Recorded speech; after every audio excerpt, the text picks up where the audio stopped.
Well, speaking of again important players under Slot, and obviously previous to Jurgen, I know that Richard Hughes mentioned it briefly in terms of contract extensions with certain individual players. Now we know obviously the big three going into next year that will be out of a contract is of course Trent, Virgil, and Mo. Of course, that's the begging question of when will they sign the new deals, but.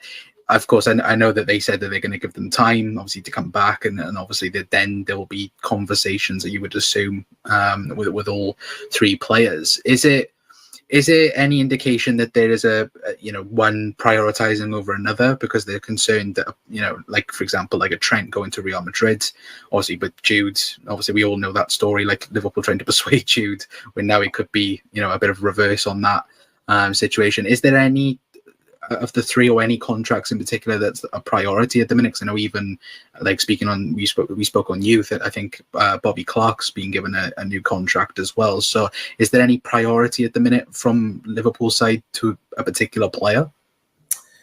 Not that I'm aware of, no. I mean, I think Liverpool have remained very tight-lipped on those contract discussions. I know, going back a couple of months now, Richard Hughes was making a point of kind of ringing round and introducing himself to agents and Liverpool players and just really kind of creating that initial rapport, really, with a view to obviously sitting down properly at a later date.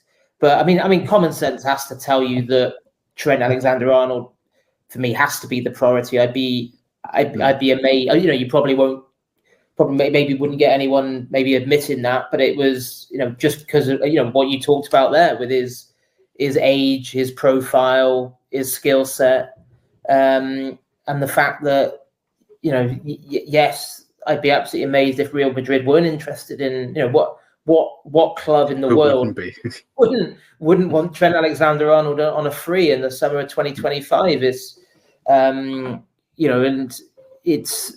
It has to be resolved. I think I really hope we're not kind of sat here in the middle of August going into the Premier League season and it's still rumbling on and where are discussions up to and all the rest of it, because I think Trent Alexander-Arnold has to be the future of Liverpool. He was given the vice captaincy as succession planning, really, in terms of grooming him for the top job, and we certainly don't like the idea of him moving on. So it's unthinkable, isn't it? So yeah. I think it's a very different scenario, that one to the other two, because I think it's more understandable with Van Dijk and Salah for it to get to this point because of their age, and I think they're the two highest earners in the club, Salah and Van Dijk. So there's bound to be you're bound to be thinking, well, hang on a minute, what's Van Dijk just turned 33? Is he? 33. Just turned 33 today.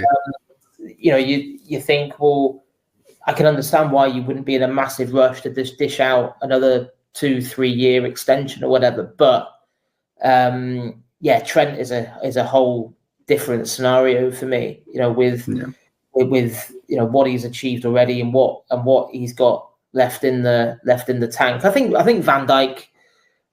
I think he will sign. He absolutely loves being at Liverpool. He loves being the captain. He's excited about the new era under Slot. But of course, until these terms have been agreed, you can't take anything for granted. But that's always been my feeling, that Van Dijk is an easier one than Salah, because. Again, I think with Salah, a lot will come down to, does he want to go to Saudi Arabia in 2025? I think the messages from the Saudi Pro League at the back end of the season were that we don't think he's obtainable this summer, but maybe in 2025, because of course, as a free agent, I mean, the figures being banded around were absolutely crazy last year when Liverpool rejected that offer.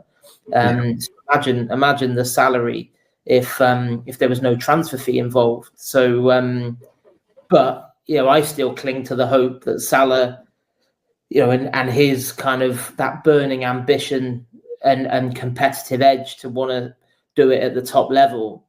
I still hope that he doesn't decide that the time's right next year to go to Saudi, because I think he could go to Saudi in 2, 3, 4 years time and probably still light that league up. So I hope he sticks around for a few years. Yeah.